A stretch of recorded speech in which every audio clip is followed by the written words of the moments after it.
Hey everybody, welcome to another race breakdown. I'm Kevin Sully, joined by Gordon Mack. Right now we're going to be looking at the pre-nats men's blue race, the fast race from Terre Haute, Indiana. A tune-up, if you will, for some of the top teams in the nations heading into the championship portion of the season. Let's get this race rolling here. And Gordon, when you looked at the teams heading into this race, you had BYU, you had Colorado, you had Washington. You had such strong individuals coming in with the guys from Campbell, Amon Kemboy, and Athanas Kyoko. What were you looking forward to seeing in this race? I specifically was looking at that mountain battle between Colorado and BYU. When it comes to who's going to win a team title, those are the two teams that have past few years always been in the mix, and get to see them go head-to-head, something I wanted to see, especially with the big three that Colorado has in Klecker, Dressel, and Herrera. Going up against BYU's Mance and their incredible depth. So I was more excited to see how it would play out between Colorado and BYU. We'll see them again at the Mountain Regional, but this is more of a taste of, because the Mountain Regional, everyone's kind of jogging, so this will be more of an interesting thing. And also, the Campbell guys, as you see here. Out very hard already. Out very hard. They were insanely fast at the Louisville Invitational 2 weeks ago. Athanas Kyoko ran sub 23 minutes on that course. Putting that in perspective, when Tyler Day and Matt Baxter hammered that course 2 years ago when they got second and third at Nationals, at that meet they ran like 23:10. So it was 10 seconds faster than what a top two talent ran 2-3 years ago. And we just didn't really know what to expect from Kyoko. He went out hard here. Was that one race in Louisville his ceiling? Was it the beginning of something to come? We had nothing really to gauge it off of. Not a lot of information about him. Comes in as a junior from Kenya. Amon Kemboy we knew much more about. Yeah. Top 10 guy in cross last year. He's finished an All-American on the track. And you see Mance there in third, Connor Mance of BYU. He's a natural front runner himself too. He likes to push the pace if it's lagging, but I think he benefited from the fact that there were other people in this race, even early on, willing to take it. What was your perspective when you were at this meet, commentating it live, when you saw Kyoko go out early in the first 800 meters? I thought it was going to be the Kyoko show at that point. I thought he was going to maybe not win the entire thing because the field here is better than it was in Louisville, but I thought he seemed like checking his watch and doing things like that. I thought he'd lead this thing for a vast majority of the race. It didn't end up being like that. He ran a kind of bizarre race, kind of popped in and out, eventually faded to 22nd. But Mance is interesting because they've adjusted his strategy a little bit. They reined him in a little bit in track, and I think the results were good for them. Finished fourth in that 10,000 when BYU put 3 in the top 4. And spoiler alert, when he goes on to win this race, I asked Ed Eystone, his coach, did Mance's kick surprise you? And he said, well, I think Connor's learning if you hold back early on, you have more left at the end. And that last 400 from him was impressive. He's not a guy you think of as a kicker. Yeah, especially the way he came onto the scene last year, always going to the front. He's one of those runners who just likes running from the front. There's types of guys like that. Robert Brandt does that. Anna Aurora does that on the women's side. It's very an interesting technique, but Ed Eystone's now getting into Mance's head. It's like, hey, if you want to win, you don't win it in the first 2 miles. Right, and he's one of the guys that could win it, right? He's on that short list of people that could win it. It was this meet last year, it was pre-nats last year, where we really saw him do that yo-yoing strategy. Like he kept going to the front. Roy Linklater's teammate ended up winning that race, but I think that's where we really saw, hey, this guy is a little bit of a different breed when it comes to cross-country racing. And if you notice, this guy's hair, man, it is flowing and flowing. So that's, John Jack Millar. Jack Millar's hair. You got to love it. Of Iona. Well, good race from Iona, too. They end up getting third in this meet. I think kind of upset some teams that we thought would finish higher. And Millar was key. He got 10th. Ihab Al-Sindali ends up getting 6th. A note on the weather, because I was there, it was great. Very little wind compared to Netikom. There was a nice breeze to keep things kind of cool. But temperature-wise, it was really, really good. Maybe bordering on a little too warm. But the bad part is it's going to be so much different when they race it again in November. One thing it's interesting to look at when they go back to the cart cam shot, we'll show you. It's very individualized and spread out. Look at this. We'll keep the shot going. But they're not packed up early on. We're only 4 minutes into this race, and it's already kind of individualized. Typically, in men's cross-country races, they're a giant pack of 50 for the first 3K at least. Here, it was very, the top guys went right, like were separated very early on compared to previous races. Well, that's the recipe that you make with Mance, with Kyoko, with Kemboy, and that's the result that you get. And not as deep as a race as Nuttycombe, right? So things get strung out earlier. But you're right, such a big contrast between the race when we telestrated Nuttycombe, which you guys can check out as well. That thing was just all slammed together there. Like typically you see this lead group formulate, at the 7K mark. It's like, we know the individual battles brewing, but early on we kind of knew, all right, these are the top guys. Keep an eye here. This is one of the wild card Colorado guys. It's running into John Dressel, but we'll see him. We'll talk about him later as we get later in this race. But Colorado's got a new freshman. We'll talk about him as we get later into this race. Yeah, so up at front, so you have Kyoko, Mance, Millar, Kemboy, George Kusha from Nebraska. You have Klecker and Dressel up there for Colorado. You have Titus Chariot there, and then Isai Rodriguez in the, let's circle Isai right there. Oops, he disappeared on us. Keep going. We can keep it going. Forward, we'll find Isai in that bright orange. First race since Big 12 Indoor Championships last February, and they dropped him into the deep end, Gordon. Yes, and he came out swimming, and he treaded water pretty well, finishes in the top 5. Did not see that coming, to be honest, because when you don't see someone race for so long, you think there's going to be rust, you think maybe there's injuries. Yeah. But he looked like the same form. He made his top 5 finish at NCAAs last year look not like a fluke, and that he once again will be a top 5 contender. Knee injury kept him out of the spring, started running again in the middle of June, he said. So not an ideal buildup, but it just shows you the potential that this guy has. The second best returner coming back, right, after Edwin Kerr got his Big 12 rival who he's raced against so many times between cross, indoor, and outdoor. But Isai Rodriguez is a guy to watch, and I'm sure has a lot of confidence after what he did in this race. Now, dare I say, it looks like Connor Mance, if you pause it right here, has slowed it down. Yeah. Because, look, there's a lot more people now in this front pack before. Yeah. Normally, Mance is the one that's spreading it out. Sure. Here, he is slowing it down. Like you said, different strategy for Ed Eyestone. It looked like a 5-man up front, but now you can see, 15, 20 guys up there. Well, here's Kyoko. Here's what I was talking about. So the guy goes so quick, and then he's already sliding back there in the orange. His teammate, Kemboy, is up there, but Kyoko is sliding back. So at this point, you're thinking, okay, well, I don't know what to make of this this runner, this guy. He's going all over the place here. But now you're right. Look how wide they are at this point. First Washington representation we're seeing there. That's Andrew Jordan, the Iowa State transfer. Had a rough season opener at the Battle of Beantown, but shows that he can he's still going to be a legit top 20 type guy when he finishes 7th ultimately in this pre-national race. And then back here you see, maybe you don't see him now, but in this group, in the back of this group, you saw some pink there. That's Ole Miss wearing those pink jerseys. Farah Abdul Karim, Walid Suleiman, they were up very aggressively in the first, they're third at 3K, which we're not to quite yet. Eventually slipped to 5th, but a good run for them. And then you see a lot of BYU blue back there. That was the story, right? The front half of the packs we knew about for BYU and Colorado. Who's 4 and 5 were going to come through? That was the story of the day. And that's always the story of every cross-country race. We all know everyone's top dogs. Well, not with NAU because... Yeah. But that's how you decide. The best team is the team with the best, 4 or 5 guys. Sure. And a lot of times those 4 or 5 guys are they're not really proven on the track. They're like 14 flat to 15 type 5K runners. Mm-hmm. You see a big pack of Indiana. Indiana ran the B team in this race. You see that's an 800-meter runner there. Yeah, it's Cooper Williams, right? Cooper Williams running the race. Also good hair. Good hair, yeah. We should have a hair power rankings at the end of Nationals. Good Lincoln to get some ultimate rankings. Get some ultimate hair rankings. With John Jack Miller, you got to like that. Yeah, that's a good look. So here are the 3K splits. Break these down for us, Gordon. So yeah, as you can see, what we thought, it's a Colorado BYU kind of dual meet going down, 58 to 90 to 99.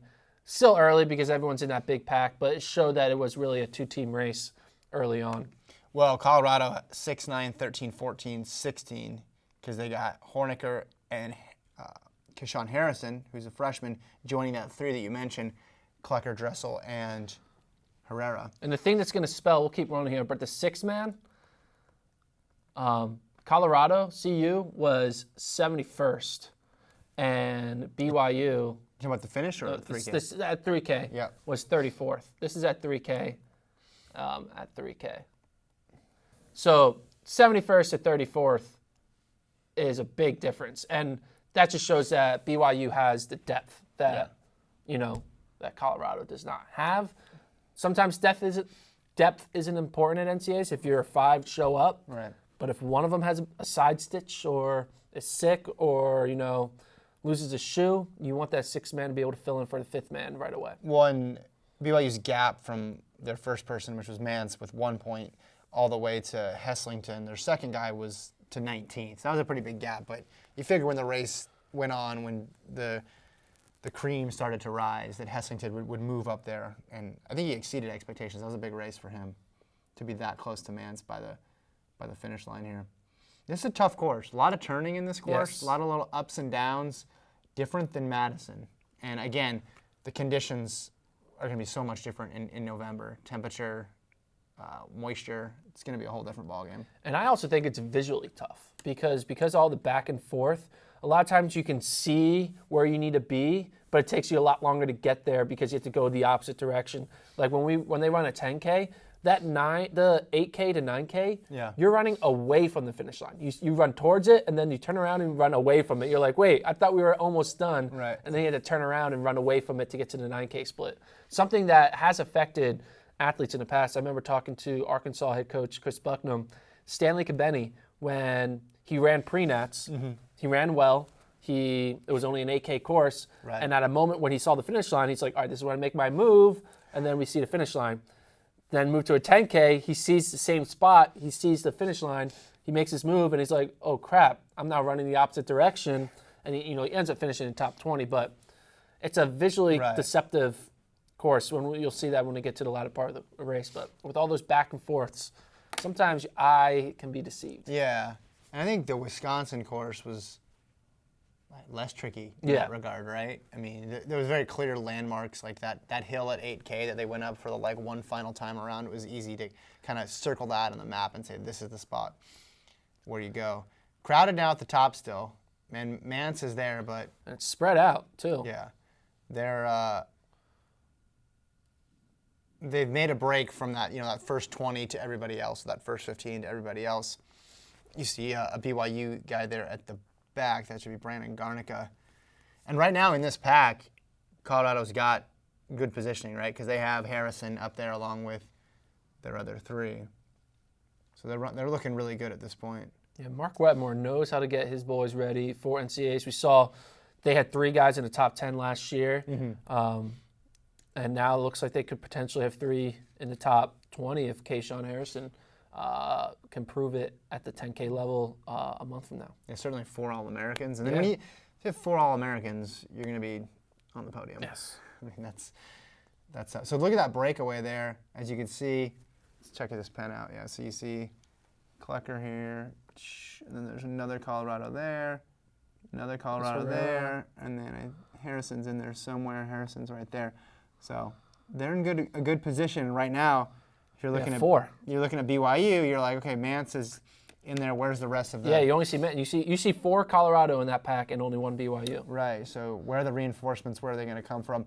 I think. Obviously, BYU is going to be pretty good going from 8 to 10K. I think that speaks for itself when you have 6 guys qualify for NCAA's in the 10,000. Not necessarily, all 6 aren't on the team still as they are approaching the 5,000 meter mark. But I expect them to get stronger when they go from 8,000 to 10,000. But you can say the same about Colorado too, right? They've traditionally always been good in that last 2K, that extra 2K. So here's Heslington now. So he's joining Mance up front. And then you got guys back here working that pack. And then look who it is. Look who's back up here. Kyoko? Kyoko's back right there. Right there. There he is. So he's at 3K, he was, towards the back of that pack. Now he's there, at least making his his presence felt a bit. But he's got to be so confused. His first race, he runs incredibly fast at Louisville, no one near him, and now he's surrounded by all these people. It's like, oh, wait, it's a lot harder than I thought. There's Eyestone right there doing some coaching. There he is. He knew where everybody was supposed to be. And they had a big result in that B race with Owens winning it, who he said he didn't know until that morning that he said, oh, I could have been in one or the other. And then he said, that morning he found out he was going to be in the B race. And if you put him in there, BYU gets stronger. And one bit, you see this pack, right? It's what, of 15 to 20? Yeah. At the 5K mark. That pack is going to be 100 people at the 5K mark. Yeah. When we come to NCAAs. Looks like about exactly 20, and then there's a drop off there to Kyoko. Yeah. Which I think is interesting, because this is almost like you're like in a dual meet now. Like you're like in a local 5 conference teams racing each other type race. But this moment, it's going to be a lot thicker come NCAAs. Yeah. Well, but we do have front runners this year. So maybe they string it out. But there will be some packs behind that are going to... Well, you have to think. Well, NAU... So in this situation, we have Colorado has 3 in that group because Herrera's falling off. I think BYU has 2 in it. How many would NAU have in this group if they were running this exact same race right now? Yeah, I think they would be able to have all 5. I think they would have maybe 6, Yeah. So that's going to be the strength of NAU comparatively, if you kind of think about where would NAU and Stanford, I think, would have probably 3 at least, maybe 4. Yeah. So now, Rodriguez, at this point, he's hanging in there. You're thinking, okay, he's back, right? If he can hang through 5K at this point, his confidence is pretty high. And that's BYU's 3rd. So there's Herrera kind of falling off. Yeah. No man's land. Garnica of BYU, their 3rd man, and he ends up being their 3rd man in 14. BYU moved a lot between 5 and 8K. Look how it's all the way back here. Yeah. It is a spread out. You know what I mean? Like 5K, again, only probably maybe, 6 teams? 7? That's what I'm saying. How many championship teams are going to be at NCAA? So, it's a lot different. Pre-Nats is not as deep as it has been in the past. It's with Nuttycombe taking a lot of the top talent, But Pre-Nats still, a win at Pre-Nats, a top 3 finish at Pre-Nats is something to kind of use as a reference point for NCAAs. And everybody's still in it at this point. Kemboy up there in good position, Mance in there. And Rodriguez. Yeah, the whole idea that Mance is not in the front is definitely a new Mance. We have not seen this before. You talked about how Ed has advised him, like, hey, man, don't need to win in the beginning. But maybe he's going to be like, when NCAAs comes, he's like, screw it. It's old school Mance time, goes to the front. I like it just because it's cool when you have people of varying styles. I think last year, in Madison, the snow obviously slowed things down, and then it's tough trying to run away from Morgan McDonald and Grant Fisher. But maybe, I don't know. That'd be fun to figure out. So now we have a couple guys dropping off that pack, but still, Colorado in very good position at this point.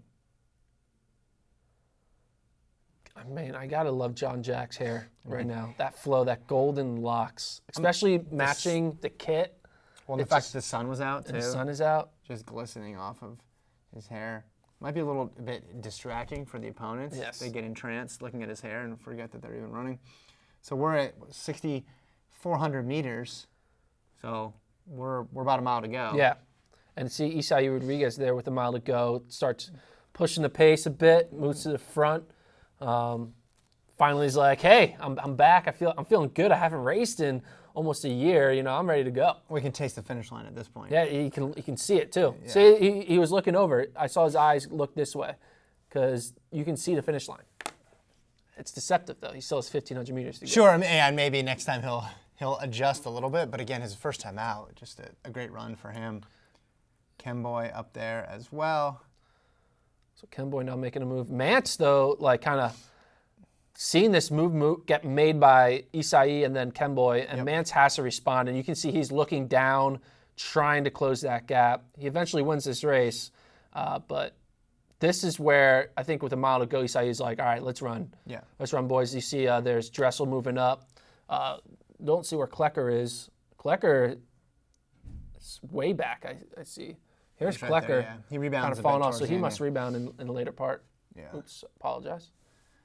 Well, and we have Heslington there moving up for BYU. So this is where this movement starts to be made. And farther down, and you won't see him on the video, but from 5K to 8K, Michael Ottenson made up 29 spots to be BYU's fifth man, and which crucial because the margin of victory is 2 points. 29 spots in the last 3K is a lot. Yeah, this is where you thought, okay, BYU, hey, maybe they can get 2 in the top 5. And we know Colorado's 5th at this point is slipping off. Their 4 look good, but their 5th is slipping off. This thing's going to be tight at this point.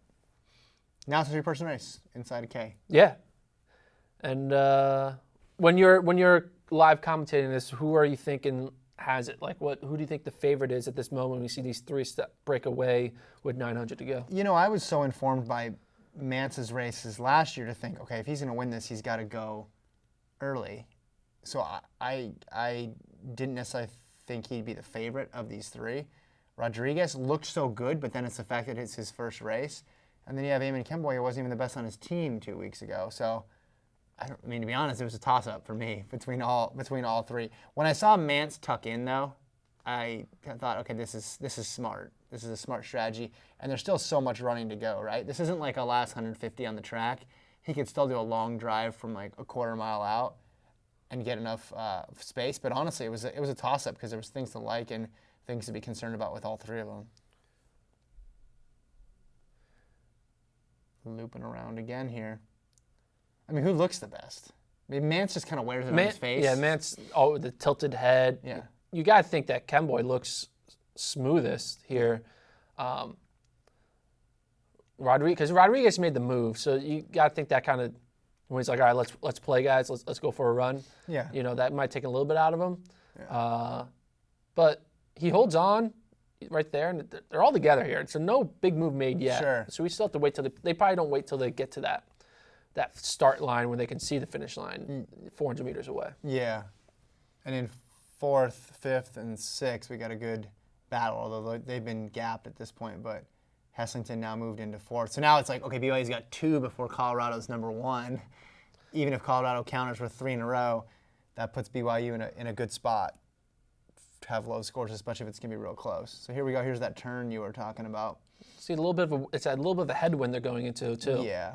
Slight. I mean, not terrible. I feel like it's always going to be kind of windy out there because it's so flat. So now we're at inside 400 to go. And this is interesting because you can see so much of the field, but the gaps are hard to tell from the head-on shots sometimes. I mean, this is a great run for Heslington to be there in that top 4. Yeah, and not too far behind. I mean, he ends up finishing 6 seconds behind Mance. That's huge. But, yeah, this is where, okay, Mance can grind out the last quarter, and now he's on his terrain at this point, right? Like, now he's in the front. Now he's making other people react.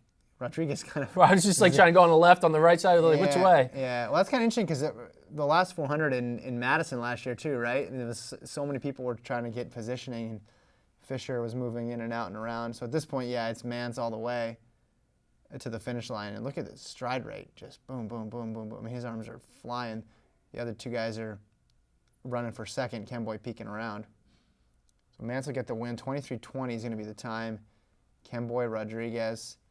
And this is where it gets interesting. So Heslington in 4. So BYU goes 1-4. And then George Kusha in 5. Sendali, Jordan, Dressel, Klecker, Millar, and then Harrison. So then Colorado has 8, 9, 11. There's their 3. Yeah, then you have Waleed Suleiman, Titus Chariot, Garnica. So there's and Nebelbard. So they both have 3 in at this point. Yeah, and the score is at 3, 19-28. And now then, it's yeah. 4-4, 45-37. Yeah. So their 4s, this is interesting. Pause it for a second here. Their 4s are 1 spot apart. So Yeah. Colorado had a 17, BYU had an 18. So then at this point, But it's they're like, told those are 45 and 37. yeah, yep. And then that'll be an important number to watch to keep it going here. Alec Basson was 16th. Herrera was 17th. Carney was 18th. Sufer, Melinek, Chebison. Kyoko comes across in 22nd. And let's wait for the fifth runners here because this is fun. This is what cross country is all about, waiting for that fifth person to say, come on, get across, get across. So Colorado's fifth, I think, just came through. Yeah, so So Horniker. they get 83. Horniker in 38th, and then not far behind, as I mentioned, Ottenson.